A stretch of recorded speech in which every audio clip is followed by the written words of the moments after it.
বেইজিংকে সোজা না বলে দিন। চীনের ওই খেলনা অস্ত্র দিয়ে যুদ্ধ হয় না। যদি সত্যিকার অর্থেই সামরিক শক্তি চান, তবে আমেরিকা বাংলাদেশকে এমন সব ভয়ঙ্কর এবং আপডেটেড মারণাস্ত্র দেবে যার নাম শুনলেই শত্রুপক্ষ পালানোর পথ খুঁজে পাবে না।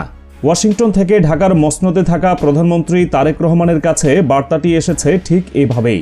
খোদ ডোনাল্ড ট্রাম্পের প্রশাসন এবার সাফ জানিয়ে দিয়েছে, চীনের ঋণের ফাঁদ আর ড্রোন কূটনীতি থেকে ঢাকাকে এখনই বেরিয়ে আসতে হবে। ঢাকায় নিযুক্ত মার্কিন রাষ্ট্রদূত ব্রেন্ট ক্রিস্টেনসেন রয়টার্সকে দেওয়া এক সাক্ষাৎকারে কার্যত বোমা ফাটিয়েছেন। তার বক্তব্যে স্পষ্ট, চীন বাংলাদেশকে যে সামরিক সরঞ্জাম দিচ্ছে তা যুক্তরাষ্ট্রের কাছে খেলনা। ট্রাম্প প্রশাসন চায় প্রধানমন্ত্রী তারেক রহমান যেন চীনকে সরাসরি না বলে দেন এবং পেন্টাগনের সঙ্গে হাত মেলান।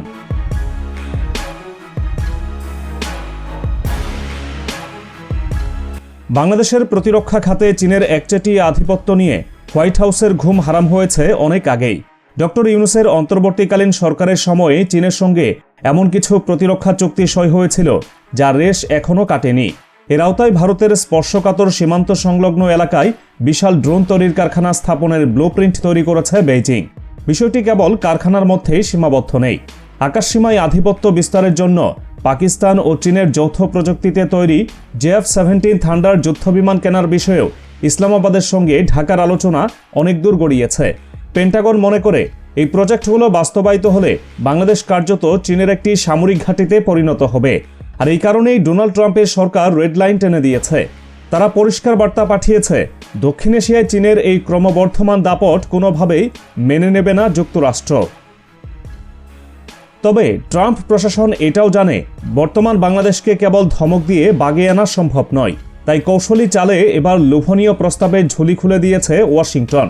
মার্কিন রাষ্ট্রদূতের দাবি অনুযায়ী চীন বাংলাদেশকে যেসব সামরিক হার্ডওয়্যার সরবরাহ করে তা গুণগত মানের দিক দিয়ে অত্যন্ত নিম্নমানের এবং দীর্ঘমেয়াদে ঝুঁকিপূর্ণ।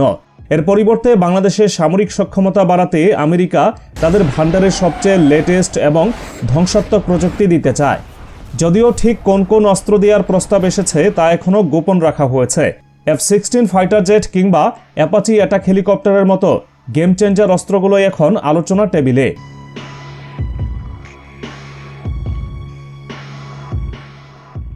আমেরিকার এই প্রস্তাবের পেছনে রয়েছে বিশাল এক অর্থনৈতিক সমীকরণ। ব্রেন্ট ক্রিস্টেনসেন জানিয়েছেন, শত শত আমেরিকান কোম্পানি বাংলাদেশে বিলিয়ন ডলার বিনিয়োগের জন্য মুখিয়ে আছে, কিন্তু এই টাকার সিন্দুক খোলার চাবিকাঠি একটাই, বর্তমান সরকারকে হতে হবে বিনিয়োগ বান্ধব এবং অবশ্যই চীনের সামরিক বলয় থেকে নিরাপদ দূরত্ব বজায় রাখতে হবে। প্রধানমন্ত্রী তারেক রহমানের সামনে এখন কঠিন এক পরীক্ষা। একদিকে বেইজিংয়ের কৌশলগত অংশীদারিত্বের হাতছানি, অন্যদিকে ওয়াশিংটনের অত্যাধুনিক মারণাস্ত্র ও বিশাল বিনিয়োগের প্রস্তাব। ট্রাম্প প্রশাসন চাইছে ঢাকা ও দিল্লির মধ্যকার বরফ দ্রুত গলে যাক। শেখ হাসিনার পতনের পর ঢাকায় ভারতের প্রভাব এখন শূন্যের কোঠায়। ভিসা জটিলতা থেকে ক্রিকেটের মাঠ, সবখানে এখন চরম বৈরিতা। দুই প্রতিবেশীর এই শত্রুতা চীনের জন্য আশীর্বাদ হয়ে দাঁড়িয়েছে, যা আমেরিকা যে কোনো মূল্যে বন্ধ করতে চায়।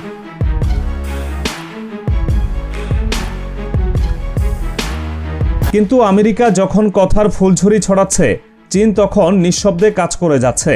ওয়াশিংটনের রক্তচক্ষুকে উপেক্ষা করে চট্টগ্রাম বন্দরে এসে পৌঁছেছে চীন থেকে কেনা VT-5 লাইট ট্যাঙ্কের একেবারে নতুন একটি ব্যাচ।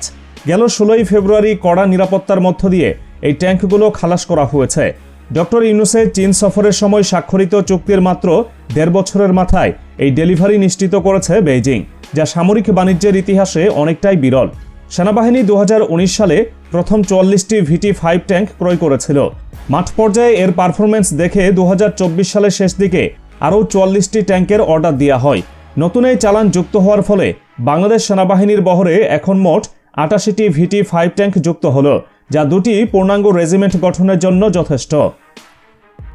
বিশ্লেষকরা বলছেন, আমেরিকা এত আধুনিক অস্ত্র দেওয়ার কথা বলার পরেও বাংলাদেশ চীনা ট্যাঙ্ক সহ অন্যান্য অস্ত্রের দিকে ঝুঁকতে পারে।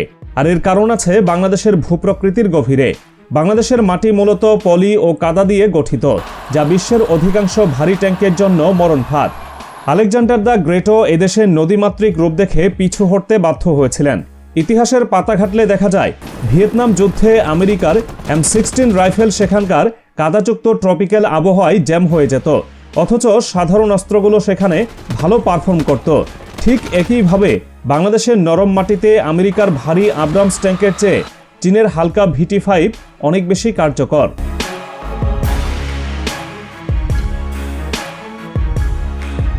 VT-5 ট্যাঙ্কের বিশেষত্ব হল এর গতি এবং ধ্বংস ক্ষমতার নিখুঁত সমন্বয়।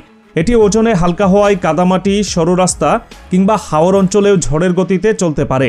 এমনকি কক্সবাজার, সিলেট, ময়মনসিংহ বা পঞ্চগড়ের মতো পাহাড়ি ও টিলাযুক্ত এলাকাতেও এটি সাবলীলভাবে অপারেশন চালাতে সক্ষম। ভারী ট্যাঙ্ক যেখানে উঠতে পারে না, VT-5 সেখানে অনায়াসেই পজিশন নিয়ে শত্রুর ওপর আঘাত হানতে পারবে। প্রযুক্তিগত দিক দিয়ে দক্ষিণ এশিয়ায় এই ট্যাঙ্কটি গেম চেঞ্জার। এতে প্রথমবারের মতো যুক্ত করা হয়েছে কমান্ডারের জন্য ইন্টিগ্রেটেড পেরিফেরিয়াল সাইট গ্লাস। এর সঙ্গে রয়েছে অত্যাধুনিক থার্মাল ইমেজিং এবং লেজার রেঞ্জ ফাইন্ডার। এর অর্থ হল ঘুটঘুটে অন্ধকার রাতেও শত্রুপক্ষের অবস্থান নিখুঁতভাবে শনাক্ত করে সেখানে গোলাবর্ষণ করা সম্ভব। এর ফায়ার কন্ট্রোল সিস্টেমটি সম্পূর্ণ ডিজিটাল, যা চলন্ত অবস্থাতেও স্থির লক্ষ্যে আঘাত হানতে পারে। সবচেয়ে ভয়ের বিষয় হল এর C4 ISR সিস্টেম। আধুনিক যুদ্ধের ময়দানে তথ্য আদান প্রদান বা কমিউনিকেশন সবচেয়ে গুরুত্বপূর্ণ। এই সিস্টেমের মাধ্যমে ট্যাঙ্কের ক্রুরা রিয়েল টাইমে হেডকোয়ার্টার এবং অন্যান্য ইউনিটের সঙ্গে তথ্য শেয়ার করতে পারে, যা যুদ্ধের ময়দানে কমান্ডিং ব্যবস্থাকে করেছে অত্যন্ত দ্রুত ও কার্যকর।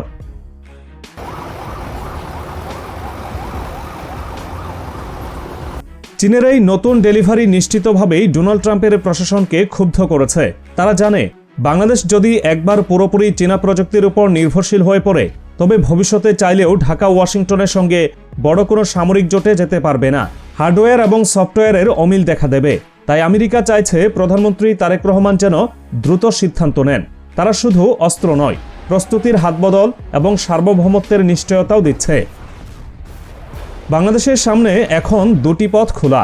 একদিকে বেইজিংয়ের পরীক্ষিত এবং ভৌগোলিকভাবে সামঞ্জস্যপূর্ণ অস্ত্র, অন্যদিকে আমেরিকার বিশ্বসেরা প্রযুক্তি এবং রাজনৈতিক সমর্থন। প্রধানমন্ত্রী তারেক রহমান কোন পথে হাঁটবেন তার উপর নির্ভর করছে দক্ষিণ এশিয়ার আগামী দিনের ভবিষ্যৎ। তবে ওয়াশিংটন যে আর অপেক্ষা করতে রাজি নয় তা অনেকটাই পরিষ্কার। তাদের সাফ কথা, আমাদের সাথে হাত মেলাও, নয়তো চীনের বলয় থেকে একা লড়তে শেখো। স্নায়ুযুদ্ধের এই নতুন অধ্যায়ে বাংলাদেশ এখন আর দর্শক নয়, মূল খেলোয়াড়।